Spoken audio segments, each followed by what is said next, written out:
Zero knowledge இருக்கிற சாதாரண மனுஷங்களை கூட்டிகிட்டு வந்து அவங்கள மில்லியனர் ட்ரேடராக மாற்ற முடியும்னு நிரூபித்த ஒரு ஆக சிறந்த வரலாற்று சம்பவம் தான் டர்ட்டில் ட்ரேடிங். 1983 வால் ஸ்ட்ரீட்டோட லெஜண்ட் ரிச்சர்ட் டென்னிஸ் ஒரு எக்ஸ்பெரிமெண்ட்டமாக ட்ரை பண்ணுறாரு. என்னன்னா, ட்ரேடிங் அப்படிங்கிறது ஒரு பிறவி குணம் கிடையாது, யாருக்கு வேணாலும் அதை சொல்லி கொடுத்து அவங்க சக்ஸஸ்ஃபுல்லாக என்னால் மாற்ற முடியும் அப்படின்னு ஒரு சவால் விடுறாரு. அதுக்கு அவர் சாதாரண மனுஷங்களை, ஷேர் மார்க்கெட் என்னென்னு தெரியாது, பேசிக்ஸ் கூட தெரியாத ஒரு சாதாரண 14 நபரை சூஸ் பண்ணி அவங்களுக்கு ஒரு 2 விஷயத்தை சொல்லிக் கொடுக்குறாரு. இவ்வளோதான் ட்ரேடிங்கு, இதை மட்டும் தான் ஃபாலோ பண்ணணும், இதுக்கு மேலே எனக்காக எந்த ஒரு ஸ்டெப்ஸுமே நீங்கள் எடுக்கக்கூடாதுன்னு சொல்லி அதில் அவங்கள ஃபாலோ பண்ண சொல்கிறாரு. அதை அவங்கள ஃபாலோ பண்ணி அவங்க நெக்ஸ்ட் ஃபியூ இயர்ஸில் சம்பாதிச்ச பணம் $100 மில்லியன், $1600 வச்சு $200 மில்லியன் வரைக்கும் சம்பாதிச்ச ஒரே ட்ரேடர், ஒரே லெஜண்ட் யாரு அப்படின்னா ரிச்சர்ட் டென்னிஸ் மட்டும்தான். அப்படி என்ன சொல்லி கொடுத்தாரு அப்படின்னா, ரிஸ்க் மேனேஜ்மெண்ட்டையும் ஒரு டிசிப்ளினான ஒரு ஸ்ட்ராட்டஜி சொல்லி கொடுக்குறாரு. என்னன்னா, டிசிப்ளின் ஸ்ட்ராட்டஜி நான் சொல்ல வர்றது 20 day high break down or break out பண்ணுது அப்படின்னா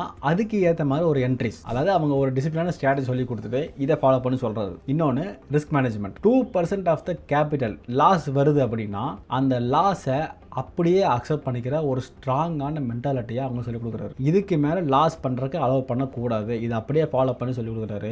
அவங்க எல்லாருமே அதை கற்றுக்கிட்டு அதை அப்படியே ஃபாலோ பண்ணி ஃப்யூச்சரில் கடைசி வரைக்கும் சக்ஸஸ்ஃபுல் ட்ரேடர்ஸாக இருந்தாங்க. இன்னும் நமக்கு ஒரு விஷயம் புரியுது. நான் ஸ்டாக் மார்க்கெட்டில் நான் ரொம்ப வருஷமாக இருக்கேன். நான் அதிகமாக தேடினது என்னன்னா, ஷேர் மார்க்கெட்டில் இவ்வளோ பேர் தோற்று போகிறதுக்கான காரணம் என்னன்னு தேட ஆரம்பிச்சு. அப்போ எனக்கு ஒரு விஷயம் புரிஞ்சது என்னன்னா, நிறைய பேர் இண்டிகேட்டர்ஸ், ப்ரைஸ் ஆக்ஷன், அந்த டூல் இந்த டூல்னு சொல்லி ஓடுறாங்க. இதெல்லாம் ஒரு மார்க்கெட் நம்ம எப்படி ஆப்ரேட் பண்ண போகிறோம் அப்படிங்கிற ஒரு சாதாரண ஜஸ்ட் டூல்ஸ் தான் இல்லையா. சைக்காலஜி தான் மார்க்கெட்டில் பெரிய ரோல் ப்ளே பண்ணுது. அதை எந்த அகாடமியும் நமக்கு சொல்லிக் கொடுக்கறது இல்லை. ஒரு அகாடமியில் போய் ஜாயின் பண்ணுறோம், ஃபண்டமெண்டல் சொல்லிக் கொடுக்குறான், டெக்னிக்கல் சொல்லிக் கொடுக்குறான், அப்படியே ஃபாலோ பண்ணு, ட்ரேட் பண்ணி சம்பாதிக்கலாம். அதை அப்படியே ஃபாலோ பண்ணோம்னா எவ்வளோ சம்பாதிச்சாலும் end of the year calculate பண்ணும்போது நீங்கள் மோஸ்ட்லி லாஸில் தான் இருக்காங்க இல்லையா. அப்போ என்ன பண்ணலாம் அப்படின்னா, நான் முடிஞ்ச அளவுக்கு அனலைஸ் பண்ணி தெரிஞ்சுக்கிட்ட விஷயம், நான் நிறைய புக்ஸ் படித்து தெரிஞ்சுக்கிட்ட விஷயம் என்னன்னா, ஷேர் மார்க்கெட்டில் ஜெயிக்கிறது ரொம்ப ரொம்ப ரொம்ப ரொம்ப ஈஸி. இந்த 2 விஷயத்தை மட்டுமே ஃபாலோ பண்ணால் போதும். Discipline, risk management. இதை நீங்கள் எந்த வேலை வேணாலும் ஃபாலோ பண்ணலாம். இதுதான் ஜெயிக்கிறதுக்கான சக்ஸஸ் ஃபார்முலா. எல்லாமே இதுதான். இது 2 தான் மார்க்கெட்டு, இது 2 தான்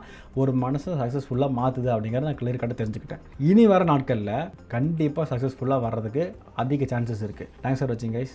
தேங்க்யூ.